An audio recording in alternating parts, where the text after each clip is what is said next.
So if you guys go to the link in the description, you can add your emails to my mailing list. And when you do that, you're going to get 2 resumes. You're going to get example of an amazing resume template that Vernon is going to share with me. I'm going to pop it on the screen. So this resume that you guys see is one of the best resumes he's ever seen, right? It's true. Yeah, it's one of the first candidates I placed way back in 2018. And to this day, that resume still stays in my mind, at the top of mind. When Kat asked me, can you show me a nice resume? I still thought of it.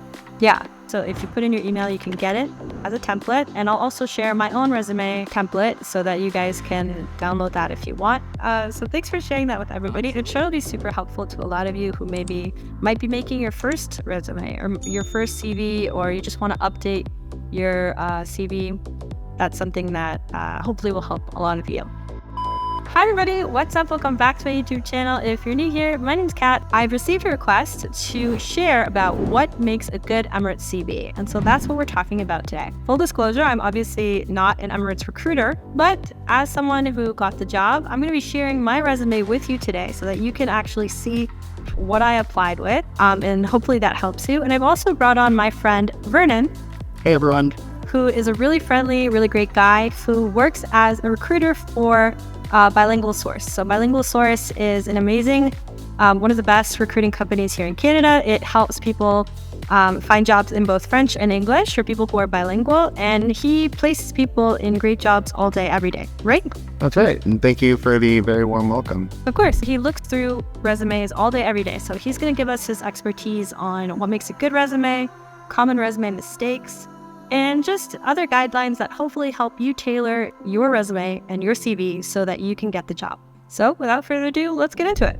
So the first question I have for you is, what is a common resume mistake? Like, what's something a lot of people do where you see it and you go, oh my gosh, right? That's a great question, Kat. I would say the number one mistake is not having the resume or CV come aesthetically pleasing to the eye. So the most common mistakes I'm referring to are different types of fonts being used, size of the fonts, and then also margins. So making sure that everything is aligned and not sort of starting at different places.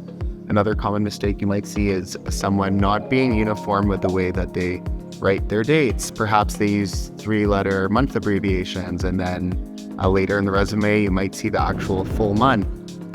So I think that really is a very blatant sign that the person does not execute a lot of attention to detail, which is super important because you definitely want your future employer, prospective employer, to think that you actually gave it your best shot in putting forth the CV. Another thing I'll also mention is if you have hobbies or things that you thoroughly enjoy, even though they may be important to you, I would probably caution you against over highlighting those if it's not pertinent to the job you're applying for.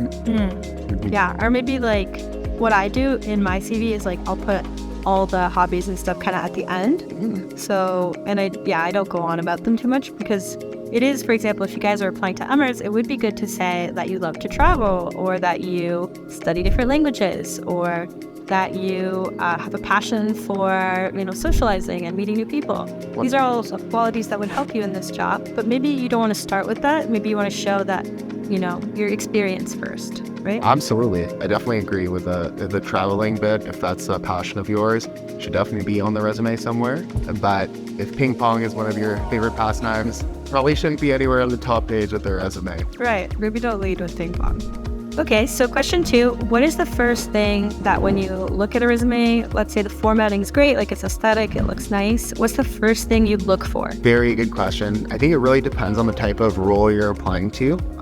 I would say that in most corporate roles, you're probably looking at the experience that a person brings to the table, as well as the length of time, also known as the tenure that they've stayed in each position. Oh, really? Yeah. Why do people look at that? So that's definitely a very good question. And once again, I think when it relates back to a corporate career, people are looking for continuity, making sure there aren't too many gaps. Whereas something along the lines, a CV for a flight attendant, they're probably going to be looking more so on the soft skills of each position. So if this person was a server, maybe they have a lot of their skills listed servicing customers and displaying great customer service and kind of going above and beyond in that sense. Yeah, so I know, for example, Emirates does look for at least 1 year of customer service experience. So they want to see jobs where, you were patient with people, you worked with people all day. You can thrive in that environment. What do you think is a good way to kind of not necessarily hide that, but not make it look bad on your resume? Yeah, I don't think it necessarily looks bad on paper. I think what ends up happening is that in certain cases, if you do manage to secure an interview, you'll simply just have to state, what it was you were up to throughout that time, whether some people take sabbaticals or maybe they have to go and deal with a family emergency. These are all very common, acceptable answers. But insofar as the gap on the actual CV, I don't think it needs to be highlighted or anything like that. If it does come up in an interview, simply, make sure that your answer is obviously transparent, but at the same time sounds acceptable and professional.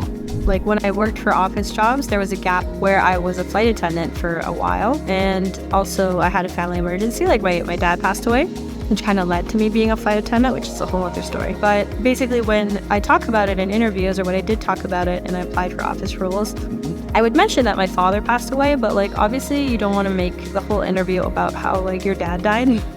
So for sure. So, you kind of want to approach whatever the subject is with tact and with professionalism still. So you would say, this happened, I was able to move through it this way, and now I'm ready to take on the next chapter, let's say, right? Definitely. You made a great point. You obviously want to respectfully say whatever happened, and at the same time, it really gives them a sense of what you were going through at the time. So my next question for you is, how long should a good resume be? Can resumes be more than a page? I know this is probably a debatable topic. 100%. I mean, once again, I think really depends where you're applying to. I don't think there's a set number. I think there's a lot of functionality behind a one-page resume. If you're able to fit all of your qualifications and selling points on that one page, you are a bit more seasoned and have a lot different work experiences that you'd like to highlight, as well as skills, then 2 or 3 pages is not overbearing by any means. What do you mean by seasoned though? Someone who's in their 40s and 50s? Yeah, someone who, has quite a bit of work experience, and they're probably just, it's not all with the same company. So in that instance, you're probably going to see more than 2 pages or more than 1 page at least. I think for the sake of simplicity, I prefer to read 1-page resumes. I think if you're able to fit everything on there, you're able to really sort of highlight all the major key components of what makes you a great candidate for the role. But I don't think that there's any set length that will disqualify you or make you a shoo-in for a particular role. Yeah. Yeah. So if a resume is too long, it's a no-no. But what is too long? Like 5 pages? Yeah. Well, I'd say I definitely haven't read a full 5-page resume. You have? No, I haven't. I've glanced over it. I think that's what interviewers will likely do. If your resume is too long, they're going to glance over it and see what's appropriate. But at the same time, if you're really trying to make your potential employer's life a bit easier, what you can do is kind of do that yourself. So you proofread it, trim it down a bit, and then just stick with the main features that really highlight who you are as a person and how you're going to benefit their organization. So make it equally as amazing as you are, as much as possible. So we talked about maybe tailoring your hobbies, highlighting relevant customer service experience, not making it aesthetic and attention to detail. What else do you think would make a really great Emirates CV or CV for a specific company? That's a great question, Kat. And I think that the number one thing that you need to do before even getting to the resume side of things is do a lot of thorough research about the organization. For instance, if you're applying to Emirates, of course, you should know what their mission statement is, what they're sort of known for globally. And in addition to that, really think about how you can highlight who you are as a person and your transferable values and skill sets that will be beneficial to becoming a member of their team. And I think once you have those 2 frameworks, you can sort of start to visualize what it is you'd like to put on your CV. Another thing I wanted to mention, Kat, is there's a few online resources that are really useful when it comes to creating a CV. So one that I recommend is called Zety. It's Zety. .com. I'll link it in the description. What is it? Why do you recommend it? Yeah, so there's actually a couple of templates that it gives you to sort of better format and better put everything into layman's terms. If someone's resume, as you were mentioning earlier, is too long and drawn out, it'll help condense it so it's visually appealing to the eye. Oh, okay. It is a paid subscription. I think it's $2 a month, but you could create your resume and extract it and then unsubscribe. There's also another one. It's resume.io. I think it incorporates AI, which is kind of neat. So it can kind of paraphrase any sort of experience or bullet point under your experiences that isn't really worded correctly or worded well. So there's a lot of free online resources like that as well, but those are the ones. Have you ever tried using ChatGPT to make a resume? Actually, the ChatGPT does a pretty decent job. So I mean, Really? Certainly, if you'd like to avoid paying subscriptions, that's a great place to start, trying ChatGPT. Yeah. It'll help format your resume, but insofar as putting it into an actual PDF or Word file, I'd probably go with one of the paid subscriptions. But great idea, ChatGPT. Canva, I think too. Would you recommend using Canva or something to make it nicer? Absolutely. I think that with Canva, sometimes there might be a little bit more of a design flair attached to it. So if you have that propensity to be good with graphics and putting stuff together in that manner, if you have an eye for it, definitely try your hand at Canva. Thank you, Vernon, then, for being on the show. I'm sure this has helped a lot of people. This is a really great confirmation maybe for some people of what they felt like they should tailor their resume to. I definitely resonated with a lot of what Vernon said, and a lot of my resume reflects that too. So in my resume, which Vernon has looked over because he worked as my recruiter for a while, I definitely tried to keep my formatting or make my resume aesthetic, highlighted my customer service experience. So if you have experience that is relevant to the job that you're going for and experience that isn't relevant, you always want to emphasize what is relevant, right? If you are applying to Emirates, but you also worked as a legal assistant, how can you spin it so that that job seems more relevant, right? Were you talking to people all day? Did you have to answer phones? Did you have to keep a certain demeanor? Did you have to represent somebody to make them look good? When you apply to Emirates, you're going to want to highlight.